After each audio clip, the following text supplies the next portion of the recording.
안녕하세요. 배구도사입니다. 정관장이 또 졌습니다.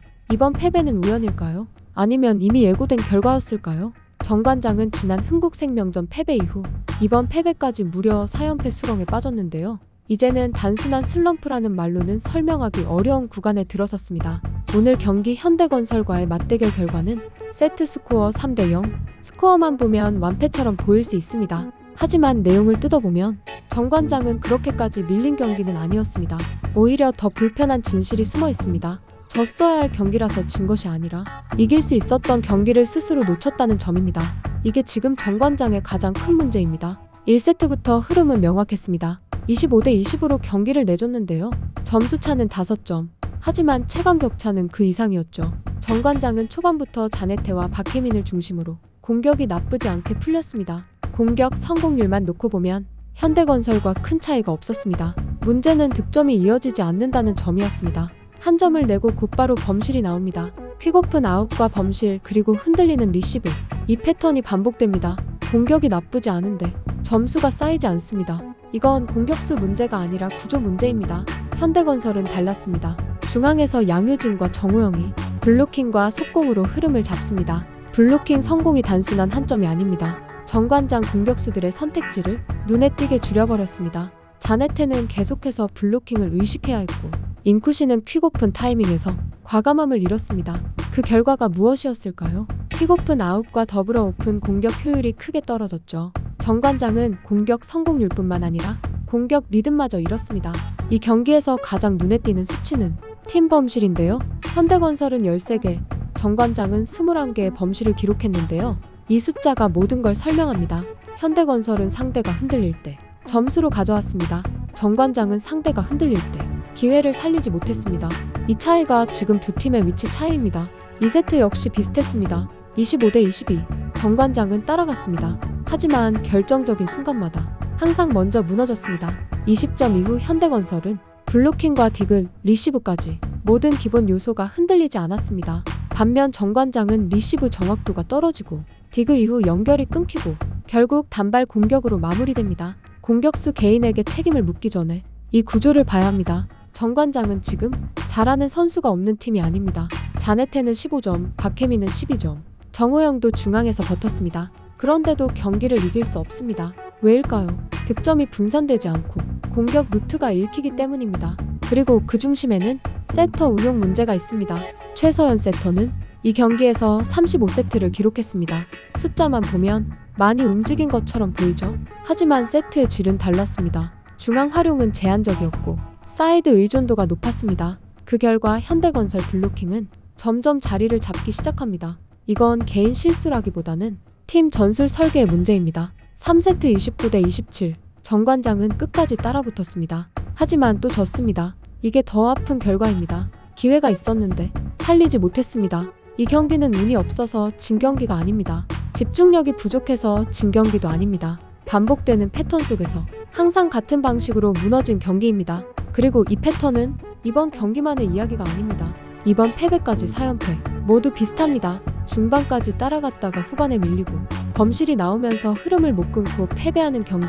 이게 반복되고 있습니다. 이쯤 되면 우연이라고 보기 어렵습니다. 지금 정관장의 순위 그리고 남은 일정, 솔직히 말해서 꼴찌 가능성이 이제는 가정이 아닙니다. 현실적인 시나리오입니다. 이유는 단순합니다. 지금 구조로는 반등할 포인트가 보이지 않습니다. 정관장은 못해서 지는 팀이 아니라 구조적으로 이길 수 없는 팀이 되고 있다는 점. 그리고 그 문제는 특정 선수 한 명의 부진으로는 설명되지 않는다는 점이었습니다. 자네테와 인쿠시 그리고 박혜민, 정관장의 핵심 축을 이루고 있는 3명을 중심으로 왜 지금 정관장의 문제를 개인 책임으로 돌리는 게 가장 위험한 해석인지 짚어보겠습니다. 먼저 자네테입니다. 이 경기에서 자네테는 15득점을 기록했습니다. 공격 성공률도 결코 나쁜 수치는 아니었습니다. 그런데 경기 내내 자네테의 표정은 밝지 않았습니다. 이유가 있습니다. 자네테는 공을 받기 전부터 이미 막힐 것을 알고 때리는 상황이 많았습니다. 왜 이런 장면이 반복됐을까요? 현대건설의 블로킹은 자네테만 보고 움직이지 않았습니다. 세트 방향과 타이밍, 중앙 이동까지 이 모든 요소를 읽고 있었습니다. 이 말은 곧 세트 패턴이 읽히고 있다는 뜻입니다. 자네테가 막힌다고 해서 자네테가 못했다고 말할 수 있을까요? 아닙니다. 자네테는 선택지가 없는 상황에서 선택을 강요받은 공격수였습니다. 퀵오프는 타이밍이 늦고 백어택은 블로킹 대기 상태. 이런 구조에서 성공률을 유지하는 게 오히려 더 이상한 일입니다. 다음은 인쿠시입니다. 인쿠시는 이번 경기에서 단 2득점에 그쳤는데요. 이 수치만 놓고 보면 혹독한 평가가 따라붙을 수밖에 없습니다. 하지만 인쿠시의 공격 패턴을 보면 퀵오픈 아웃과 범실이 반복되고 있는데요. 여기서 중요한 건 왜 이 아웃이 나왔느냐는 점입니다. 인쿠시는 자신의 타이밍에서 뛰지 못했습니다. 세터와의 호흡 문제가 아니라 세터가 선택할 수 있는 타이밍 자체가 이미 늦어져 있었기 때문입니다. 리시브가 흔들리고 디그 이후 연결이 늦어지면 중앙 공격수는 가장 먼저 희생됩니다. 이건 인쿠시 개인의 폼 문제라기보다는 시스템 붕괴의 결과입니다. 그리고 박혜민입니다. 박혜민은 이번 경기에서 12득점을 기록했는데요. 공격과 수비 모두에서 성실한 역할을 해냈습니다. 그런데도 결정적인 순간에 박혜민의 공격은 자주 막혔습니다. 왜일까요? 공격 루트가 너무 명확했기 때문입니다. 정관장은 위기 상황에서 항상 같은 선택을 합니다. 같은 패턴이 반복되면 상대 블로킹은 준비할 시간이 생깁니다. 박혜민이 막힌 장면은 박혜민의 결정력이 떨어져서가 아닙니다. 이미 상대가 기다리고 있었기 때문입니다. 결국 이 모든 문제는 세터 운영으로 연결됩니다. 최서연 세터는 이 경기에서 35세트를 기록했습니다. 활동량만 보면 많이 뛰었습니다. 하지만 세트의 방향은 한정돼 있었습니다. 중앙 활용은 제한적이었고 후반으로 갈수록 사이드 의존도가 더 커졌습니다. 이건 세터의 개인 역량 문제가 아니라 전술 설계의 문제입니다.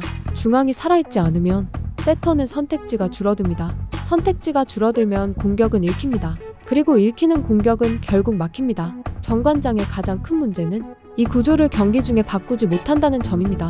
타임아웃이 와도 흐름은 달라지지 않습니다. 교체 카드가 나와도 패턴은 그대로입니다. 이건 감독의 선택 영역입니다. 선수를 바꾸는 것과 구조를 바꾸는 건 다릅니다. 지금 정관장은 선수는 바꾸지만 구조는 그대로 둡니다. 그래서 결과도 늘 같습니다.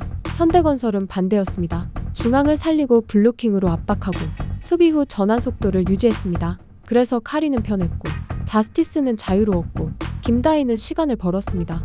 정관장은 그 반대의 흐름을 탔습니다. 공격수는 부담을 떠안았고 세터는 선택지를 잃었고 수비는 버티기만 했습니다. 이 차이가 3대 0이라는 결과로 이어진 겁니다.